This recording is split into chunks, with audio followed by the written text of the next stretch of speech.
In today's bike review, we're going to have a look at the 2018 Kawasaki KLX150 BF. Now this bike is really suited towards the learner rider, and it's a trail bike that's probably more road orientated than trail, but is equally as good on the trail anyway. Now here are the things that you need to know about it. It comes with large wheels, a 21-inch front and an 18 rear wheel. Now this is great if you want to use a bike as a trail bike because you can put knobbies on it specifically for off-road, as it comes with a road trail tyre. It comes with disc brakes all round. The engine is a 144cc 4-stroke air-cooled engine that is absolutely bulletproof. It comes with a Kian carburetor that ensures smooth throttle response and excellent fuel economy. The headlight features a 35-watt halogen bulb. This will work well at night time when you're getting around on the roads. The front forks are upside down forks with 35mm diameter and a large 175mm travel. And they've gone with a gold finish on the top of the fork.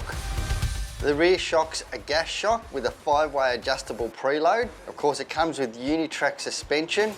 The instrumentation on this bike is very simple. It comes with a speedo, odometer and a fuel gauge. It has a 5-speed transmission. It comes with hand guards, engine guards and frame guards to give it that real trail feel, and also for protection. And one of the outstanding features of the bike is it's priced right, and it has a 24-month unlimited kilometre warranty, so you can't go wrong. For the last couple of years, we've done a review on the KLX150. Now, essentially the engine hasn't changed, but the looks of the bike have. And I think it looks really smart now. It's got those gold forks, a great sticker kit on it, a little bit snazzier.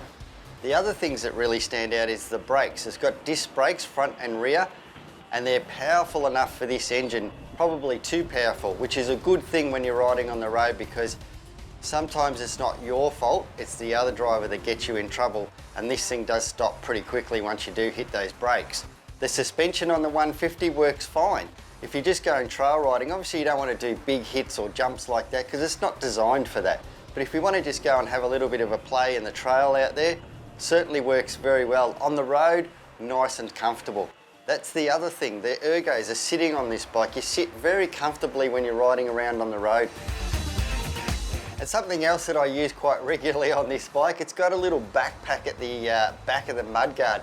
That's really cool for if you want to put a bag on the back, you just hockey strap it on, go down the street, get your groceries. With these summer months coming in, I'm going to keep this bike for a few more months and do exactly that. Go out, get a coffee, go down the road, maybe even drive to the beach. So to sum up the KLX150 BF, I really think this bike is geared towards the learner rider that wants to do a little bit of trail riding. Of course, it might be your partner, your girlfriend that could go out trail riding with you, or an older son or daughter that might want to come trail riding with you. This bike's perfect for it. The engine's really mellow, so easy for them to learn on. The suspension is there, the brakes are there, everything is there for them to have a good time on it. If you're in the market, go out and have a look at the KLX150 BF.